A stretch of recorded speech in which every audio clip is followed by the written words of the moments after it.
शुरुआत करेंगे नोएडा की एक खबर से। नोएडा में शाहबेरी में एक इमारत को मुनहदिम करने को लेकर लोगों ने जमकर वहां पर हंगामा किया।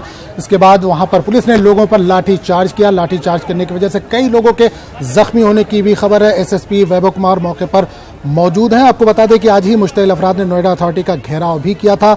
हजारों की तादाद में लोग वहां पर जमा है। पुलिस ने लोगों को मुंतशिर करने के लिए लाठी चार्ज किया। इस दौरान ये भी खबर है कि कुछ लोगों को पुलिस ने हिरासत में भी ले लिया है।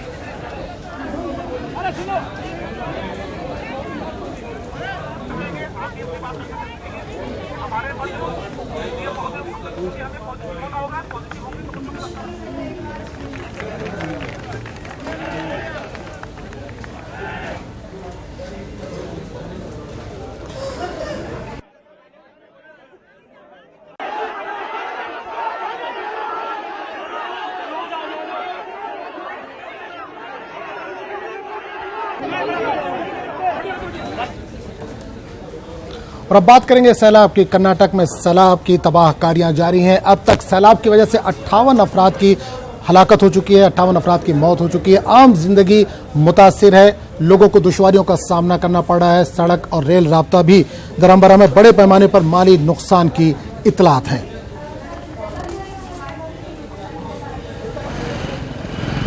तो नाज़रीन, आपको एक बार फिर बता दें, तस्वीरें आप देख सकते हैं। कर्नाटक में सैलाब की वजह से भारी तबाही हुई है। कर्नाटक में सैलाब की तबाहकारियों का सिलसिला जारी है। लगातार बारिश की वजह से लोगों को दुश्वारियों का सामना करना पड़ा है। घरों में पानी दाखिल हो गया है। अब तक मरने वालों की तादाद 58 तक पहुंच चुकी है। सैलाब की वजह से जिन लोगों की मौत हुई है उनकी तादाद 58 तक पहुंच चुकी है। सैलाब की वजह से मामूलाती जिंदगी दरहमबरा में बड़े पैमाने पर माली नुकसान की भी इतलात हैं। राहत और बचाव कार्य जारी है। इस वक्त लोगों को राहत पहुंचाई जा रही है। महफूज मुकामात पर लोगों को मुंतकिल किया जा रहा है। आप तस्वीरें देख सकते हैं। इस वक्त कर्नाटक में भारी बारिश से तबाहकारियां जारी हैं।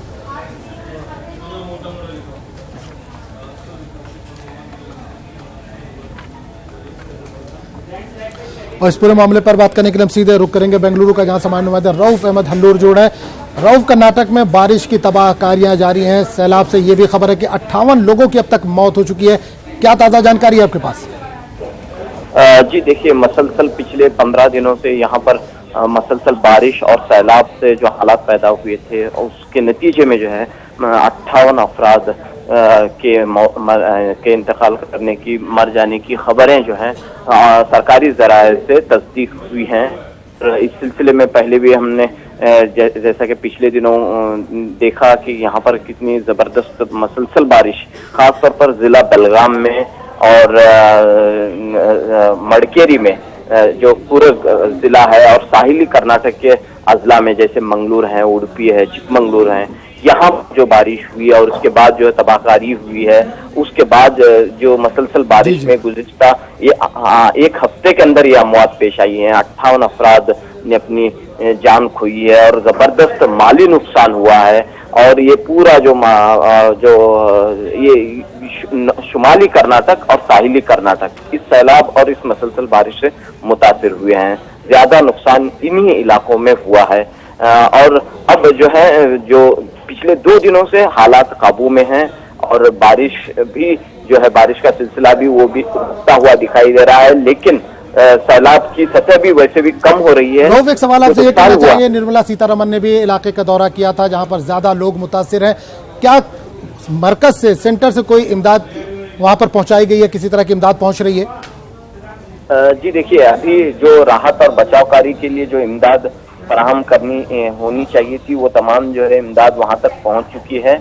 और राहत और बचाव का काम भी जो है इस वक्त तकरीबन मुकम्मल हो चुका है। राहत की जो रिलीफ जो सेंटर बनाए हैं, वहाँ पे बड़ी तादाद में मुतासरीन इस वक्त मौजूद हैं। अब जो है कहीं भी जो है ऐसे जो ताज़ा वाक़या पेश नहीं आया है, नाखुशगवार वाक़या कल या आज 2 दिनों में पेश नहीं आया है।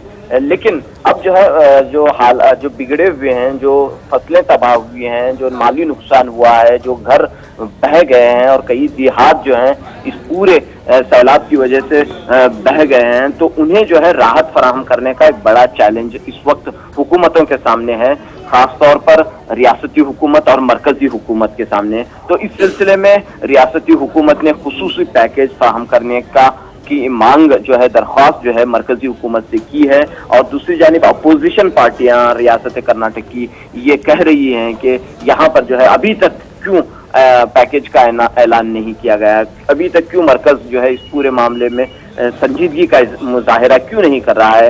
हालांकि यहाँ पर हम देखते हैं कि मरकजी वज़रा जो है निर्मला सीतारमन ने दौरा किया, अमित शाह ने दौरा किया, प्रहलाद जोशी ने दौरा किया, इसके बावजूद जो है अभी तक जो है कोई ऐलान खुसूसी पैकेज का यहाँ पर नहीं हुआ है। इस बात को लेकर यहाँ के अपोजिशन पार्टियां यहाँ पर एक चीज और जाना जाए, महकमा मौसमियात का क्या कहना है, क्या अगले दिनों में और मजीद बारिश वहाँ पर हो सकती है? इस ताल्लुक से कोई जानकारी मिल पा रही है? जी बिल्कुल, अभी तो जो है यहाँ के अवाम के लिए राहत की खबर है कि फिलवक्त जो है ऐसी कोई पेशन गोई महकमे मौसमियात से नहीं हुई है, क्योंकि पिछले 2 दिन से जो है हालात बिल्कुल काबू में हैं, बारिश भी काबू में है।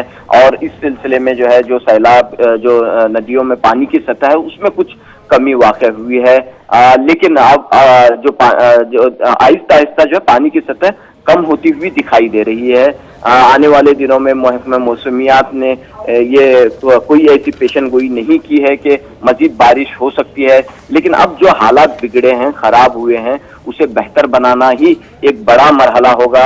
यानी कि इसके लिए जो है तवील वक्त दरकार होगा, क्योंकि जिस तरह से हम देखते हैं कि काफी फसल जो है नुकसान हुआ है, कई इस पूरे मामले में जो है जानवर हजारों की तादाद में छोटे बड़े मवेशी जो हैं इस पानी में बह गए हैं।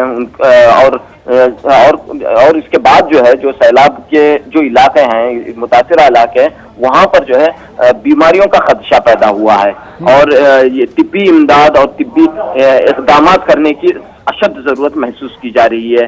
और इसके साथ ही जो है रिलीफ सेंटर में अभी भी हजारों की तादाद में मुतासरीन मौजूद हैं रिलीफ सेंटर में। हालांकि यहाँ पर उनके लिए खाने पीने का और तमाम इंतजाम किए गए हैं, लेकिन अब इन्हें जो है अपने वापस जो है अपने मकामात को इन्हें लौटना है और ये इनके जो घर तबाह हो गए हैं तो इनके असर नो तामीर होना है। ये एक बड़ा जो है वक्त तलब काम यहाँ पर दिखाई दे रहा है। चलिए रो, बहुत बहुत शुक्रिया इस तमाम जानकारी के लिए। तो नाज़रीन बता दें कि एडीजीपी कश्मीर ने आज जम्मू कश्मीर के ताज़ा हालात के ताल्लुक से एक प्रेस कॉन्फ्रेंस की और मीडिया के सवालों का जवाब भी दिया। इस दौरान उनके साथ सरकारी तर्जुमान भी मौजूद थे। The situation in the whole of the state is completely under control. As far as Jammu division is concerned, the restrictions have been lifted, and you must be knowing that schools and other establishments are functional. As far as Kashmir division is concerned,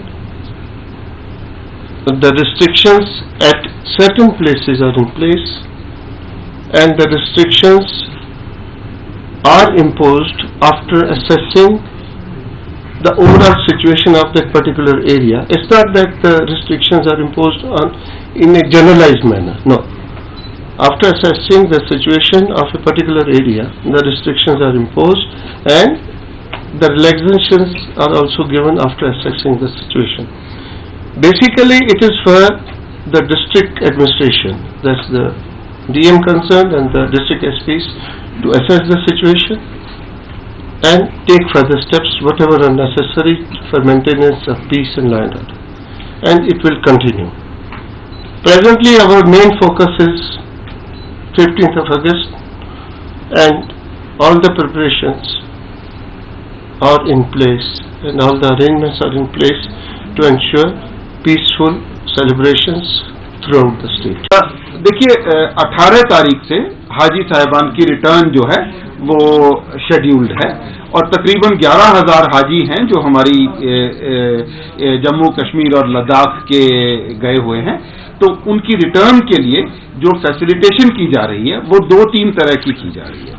एक तो facilitation airport पे की जा रही है, जहां उनके लिए हेल्प डेस्क वगैरह लगाया जाएगा। दूसरी फैसिलिटेशन जो की जा रही है वो हज हाउस में की जा रही है, क्योंकि हज हाउस में एक दूसरा डेस्टिनेशन होता है। तीसरी फैसिलिटेशन का इंतजाम टीआरसी पे रखा जाएगा, ताकि लोगों की मूवमेंट जो है वो परमिट की जा सके। बाकी 18 तारीख तक हमें उम्मीद है कि काफी ज्यादा रिलैक्सेशन हो जाएंगी, लेकिन जिस भी तरह की फैसिलिटेशन की आवश्यकता होगी, based on the situation we will take a call and we will do it.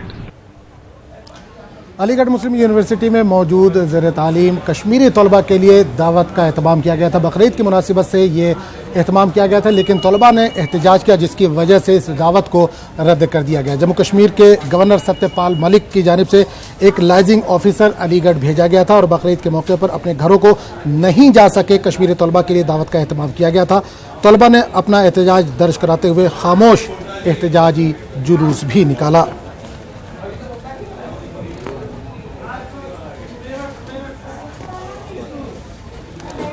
और आपको बता दें कि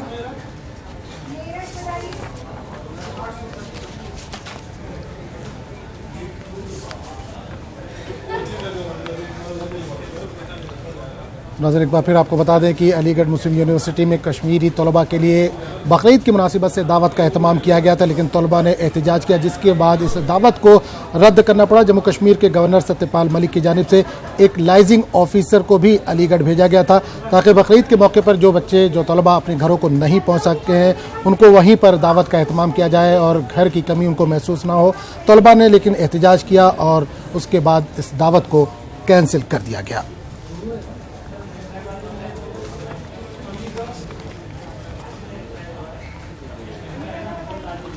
और इस वक्त बड़ी खबर आ रही है सोशल मीडिया पर झूठी खबरें फैलाने के ताल्लुक से। इस वक्त बड़ी खबर आ रही है, डीसी कश्मीर ने मामले को साइबर क्राइम के हवाले किया। झूठी खबरें फैलाने वालों को जल्द गिरफ्तार करने की भी हिदायत दी गई है। डीसी अनंतनाग के नाम से झूठी खबरें फैलाई जा रही हैं। आपको एक बार फिर बता दें कि सोशल मीडिया पर झूठी खबरें फैलाने का मामला, डीसी कश्मीर ने मामले को साइबर क्राइम के हवाले किया। झूठी खबरें फैलाने वालों को जल्द गिरफ्तार करने की हिदायत दी गई है। डीसी अनंतनाग के नाम से झूठी खबरें फैलाई जा रही थी।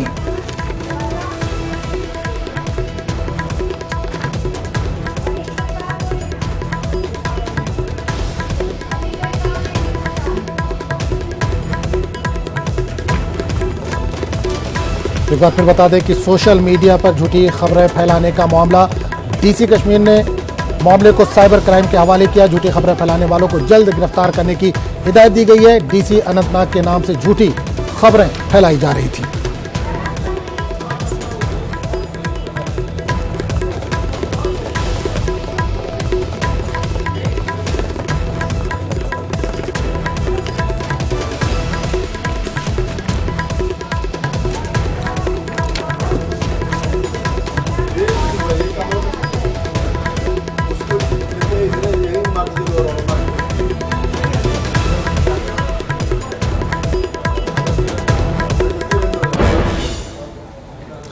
और इस वक्त फिर रुक करेंगे नोएडा का, जहां साइबेरी में इमारत गिराए जाने के मामले को लेकर हंगामा बरपा है। पुलिस ने लाठीचार्ज किया है। इसके अलावा कई लोगों को वहां पर हिरासत में भी लिया है।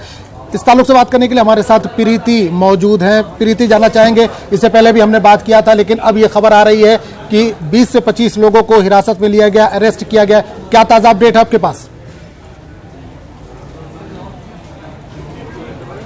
बिल्कुल आजम, मैं बता दूं कि शावेरी में जो लोग प्रोटेस्ट कर रहे थे नोएडा अथॉरिटी के बाहर, उनमें से 20-25 लोगों को पुलिस ने गिरफ्तार किया है और गिरफ्तार करके सूरजपुर उनको भेजा गया है। प्रोटेस्ट कर रहे थे, विरोध प्रदर्शन कर रहे थे। उसके विरोध में पुलिस समझाने का प्रयत्न कर रही थी कि इन लोगों को समझा बुझा के घर भेज दिया जाए, लेकिन जब लोग नहीं माने और प्रोटेस्ट ज्यादा बढ़ गया तो उन्होंने 20-25 लोगों को गिरफ्तार करके सूरजपुर भेज दिया है।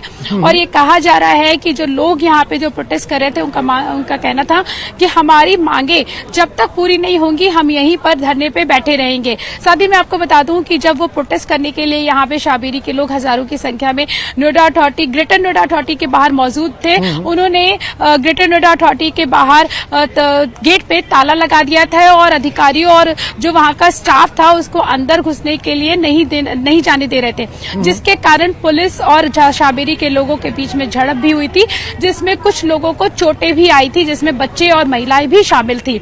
ये जब विवाद बहुत ज्यादा बढ़ गया, उसके बाद पुलिस के बाद एडीएम और एसएसपी वैभव कुमार भी वहां पर पहुंचे थे, इस घटना स्थल पे पहुंचे थे और उन्होंने इन लोगों को भी समझाने की कोशिश की। लेकिन जब लोग नहीं माने, उनका कहना था कि जब तक ग्रेटर नोएडा अथॉरिटी के जो लोग हैं वो जब तक खुद मिलने नहीं आएंगे और उनको उनकी तरफ से कोई लिखित में कोई आश्वासन नहीं मिलेगा, क्योंकि वर्बली आश्वासन हर बार बहुत मिल जाते हैं।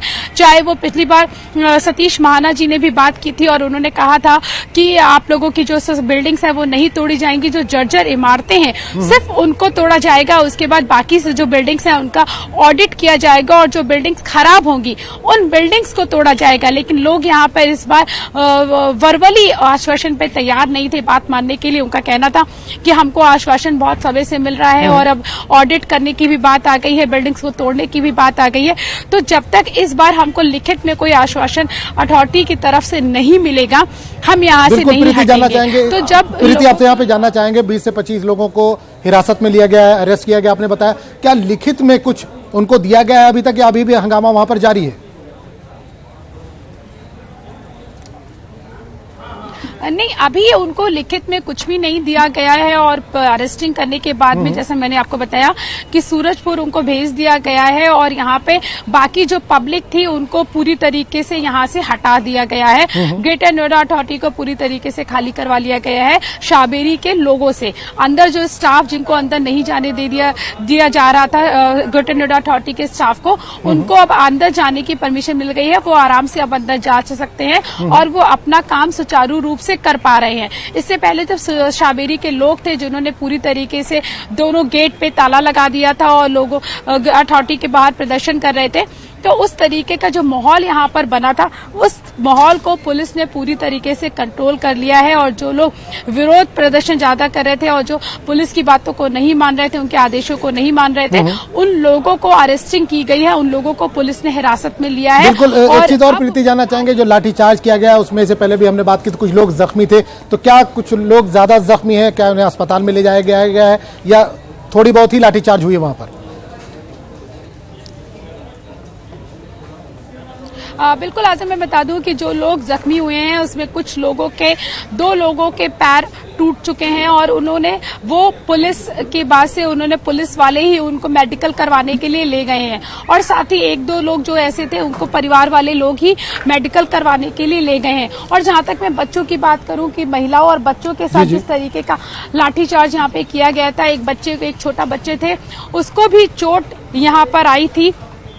तो इस तरीके का जो माहौल यहाँ पर बना था, अचानक से पुलिस वालों ने जिस तरीके से बर्बरतापुर शाबेरी के लोगों पर जिस तरीके से व्यवहार किया था वो बिल्कुल पूरी तरीके से निंदनीय है। क्योंकि अगर कुछ लोग उसमें थे शाबेरी के जो प्रदर्शन कर रहे थे तो वो बिल्कुल गलत था, क्योंकि अथॉरिटी के अंदर जाने की परमिशन हाँ किसी को नहीं है, सरकारी काम में बाधा नहीं पहुंचाना चाहिए।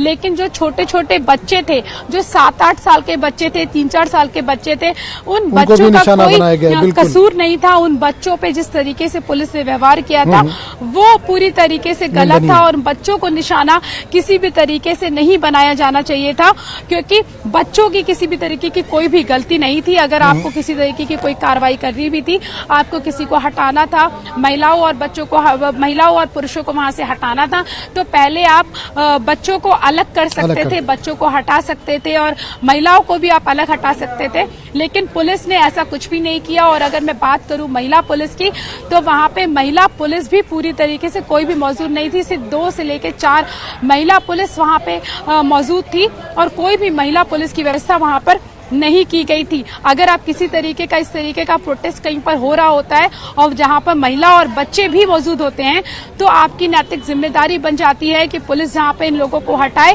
वहां पर महिला पुलिस की, महिला कांस्टेबल की पूरी तरीके से व्यवस्था की जाए।